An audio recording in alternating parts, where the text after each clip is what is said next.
طیبہ طاہرہ عائشہ صدیقہ رضی اللہ تعالیٰ عنہا میرے آقا کی رفیق حیات بلکہ وہ محبوب رسول تھیں، ان پر ایک الزام لگایا تھا منافقین نے، اس کا دفاع کیا میرا مولا اور آیت نازل فرمایا شان عائشہ میں، صدیقہ طاہرہ کی شان میں آیت نازل ہوئی۔ ہوا یہ تھا کہ ایک جنگ سے حضور واپس آ رہے تھے، جنگ غزوہ بنو مصطلق، وہاں سے واپسی میں حضرت عائشہ بھی اس سفر میں حضور کے ساتھ تھیں۔ رات کا وقت تھا، ایک جگہ قافلہ رک گیا تو قافلہ جب رکتا تھا تو اونٹ کے اوپر جو کجاوا ایک جو ہے حجرے کی طرح بنا دیا جاتا، جھونپڑی بنا دی جاتی تھی جو ام المومنین کے لیے ہوتی تھی، حضور کی ازواج مطہرات پردے میں جاتی تھی، وہ اٹھا کر کے زمین پر رکھ دیا۔ حضرت عائشہ کی عمر بھی چھوٹی تھی، کم عمر کی تھی، تو وہ بڑی ہلکی بھی تھی، جو صحابہ اٹھاتے تھے اٹھا کر کے رکھ دیتے تھے۔ رات کا وقت تھا اور وہ وہاں پر سو گئی، کجاوے سے باہر نکل کر کے سوئی۔ پھر ہوا یہ کہ قافلہ چل پڑا، حضرت عائشہ صدیقہ وہیں رہ گئی۔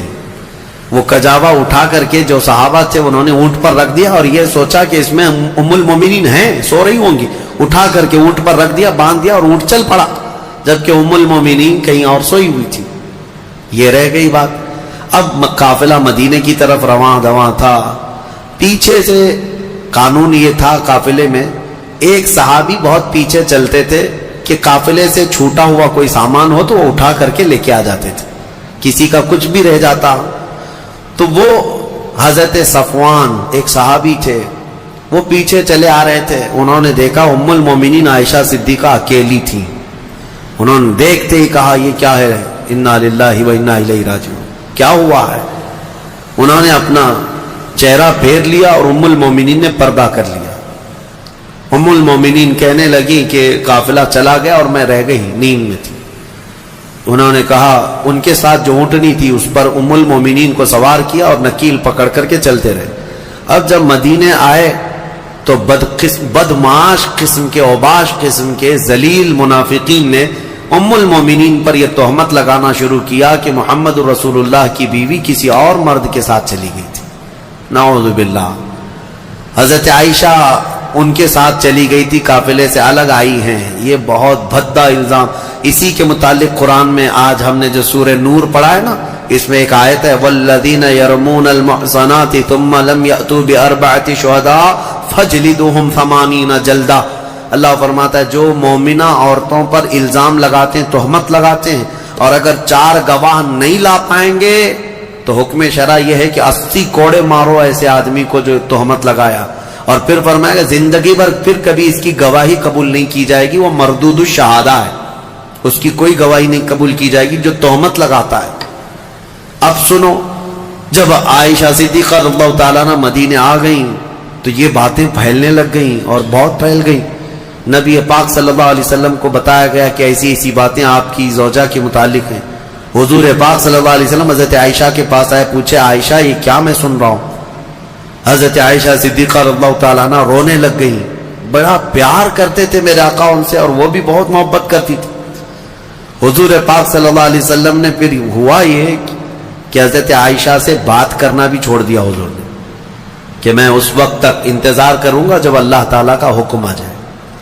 اب یہ ام المومنین کے لیے کتنا ڈیفیکلٹ اور کتنا سخت مرحلہ ہوگا کہ کائنات کے آقا و مولا جن کی وہ زوجہ ہیں وہ بات نہیں کر رہے اور گھر پہ نہیں آ رہی۔ تو حضرت عائشہ اپنے مائکے چلی گئی حضرت ابوبکر صدیق کے گھر، تو حضرت ابوبکر صدیق بھی بات نہیں کر رہے، پتہ نہیں کیا ہوا، لیکن معاملہ کچھ بھی نہیں تھا۔ آج کے منافقین بھی اس واقعے کو اٹھاتے ہیں اور کیا کہتے ہیں رسول اللہ کو علم غیب نہیں تھا، اگر غیب کا علم ہوتا تو اتنے دن تک حضور اپنی بیوی کے متعلق تھوڑی نہ خاموش رہتے۔ اس وقت کے منافق تہمت عائشہ صدیقہ پہ لگا رہے تھے، آج کے منافق جو ہے حضور پاک پر یہ تہمت لگاتے ہیں علم غیب نہیں تھا۔ سنو، میں دونوں مسئلے حل کرتا ہوں، اس کا حل بتاتا ہوں۔ یہ صحابہ کا بڑا امتحان تھا، 1 مہینے تک یہ معاملہ چلتا رہا مدینے میں۔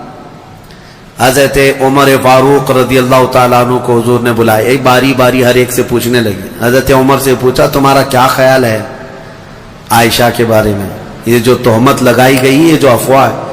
حضرت عمر نے کیا ایمان کا جواب دیا. کہتے ہیں یا رسول اللہ صلی اللہ علیہ وسلم، رب ذوالجلال آپ کے جسم پر مکھی بیٹھنے نہیں دیتا. اگر عائشہ ناپاک ہوتی تو آپ کے گھر کے لیے کیسے قبول کرتا؟ نکاح تو اللہ نے فرمایا آپ کا، اور کوئی ناپاک عورت آپ کی اہل میں آ کیسے سکتی ہے؟ وہ اہل بیت ہے. یہ حضرت عمر کا جواب تھا. سیدنا عثمان ابن عفان نے بھی ایسا ہی عشق کا جواب دیا. کہا کہ جس کا سایہ زمین پر نہیں پڑتا اس کی بیوی بدکار کیسے ہو سکتی؟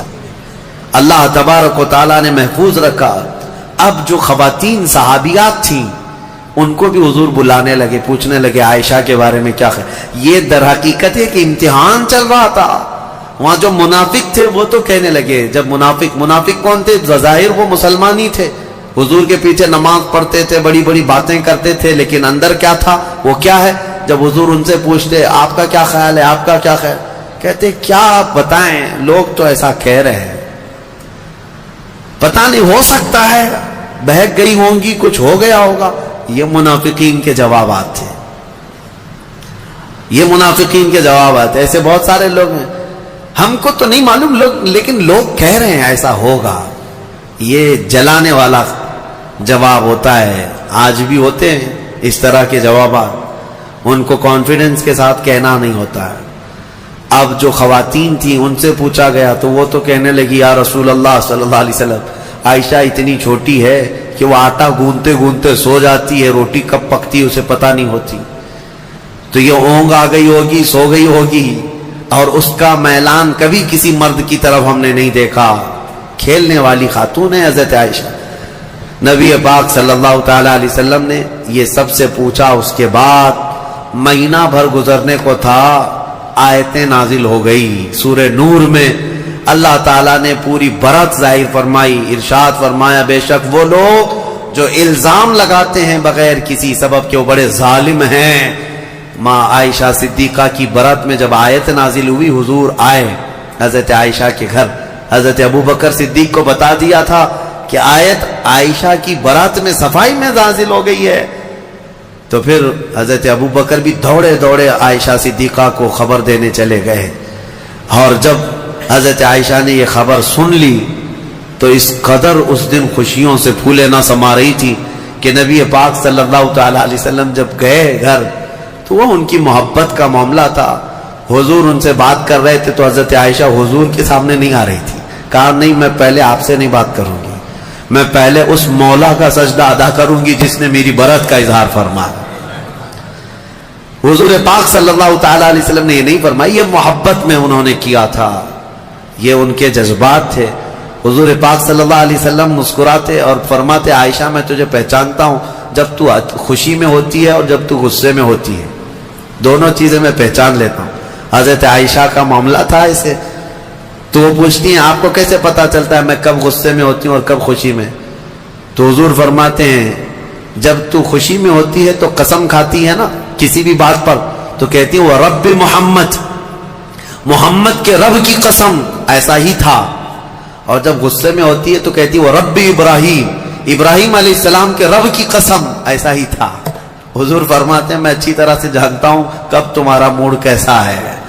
بہرحال ماں عائشہ صدیقہ رضی اللہ تعالی عنہا کے یعنی طہارت پر اللہ تعالیٰ نے آیتیں نازل فرمائی. جو دوسرا مسئلہ ہے وہ میں عرض کیے دیتا ہوں. آج کے جو منافق ہیں یہ جو کہتے ہیں حضور کو اگر علم غیب تھا تو اپنی بیوی کی برات پہلے کیوں نہیں بیان کر دی؟ اتنے دن تک مدینے میں کنفیوژن کے شکار سب لوگ بھی تھے، کیوں ایسا رہا؟ یہ کہتے ہیں حضور کو علم غیب نہیں تھا. ان ظالموں کو یہ پتہ نہیں جو رسول مکہ میں مدینے میں بیٹھ کر مکہ کے تمام لوگوں کے احوال کی خبر دے رہے ہوں. لیکن کچھ معاملات ہوتے ہیں، کچھ معاملات ہوتے ہیں. امتحانات یوں ہی نہیں لیے جاتے. اگر آپ کے پاس سوال پرچہ آ گیا ایگزام میں اور بنایا کس نے ہے؟ بنایا کس نے ہے؟ آپ کے ٹیچر نے. جو پڑھانے والا ٹیچر نے بنایا. لیکن ایگزام لے کر کے آپ لکھنے کے لیے بیٹھے ہیں، ٹیچر ہی اگر آپ کی وہ گارڈنگ کے لیے آئے یا پھر وہ دیکھ بھال کے لیے آئے، نگرانی کے لیے، آپ پوچھ لینا اس سے ایک سوال، سر اس کا جواب بتا دو. کیا وہ ایگزام ہال میں بتائے گا؟ کہے گا نہیں میں معلوم نہیں ہے. معلوم نہیں ہے مطلب اس کو معلوم ہے لیکن تیرا امتحان چل رہا ہے. امتحان کس کام کا ہے؟ بنایا ہے پرچہ اسی نے, امتحان وہی لے رہا ہے, لیکن وہ کچھ سوالات کے جوابات نہیں دیتا تو اس کا مطلب یہ نہیں ہے کہ اس کو علم نہیں ہے. علم ہے لیکن تیرا امتحان چل رہا ہے. آپ کو پتا ہے ایسا معاملہ ابھی سورہ یوسف میں گزر چکا. حضرت یوسف علیہ السلام نے کیا کیا تھا؟ یوسف علیہ السلام کے جب بھائی آئے تھے غلہ لینے کے لیے, ان کے چھوٹے بھائی بنیامین, ان کے تھیلے میں انہوں نے کھٹوری ڈال دی تھی, پتا ہے نا. اور اس کے بعد کیا کیا؟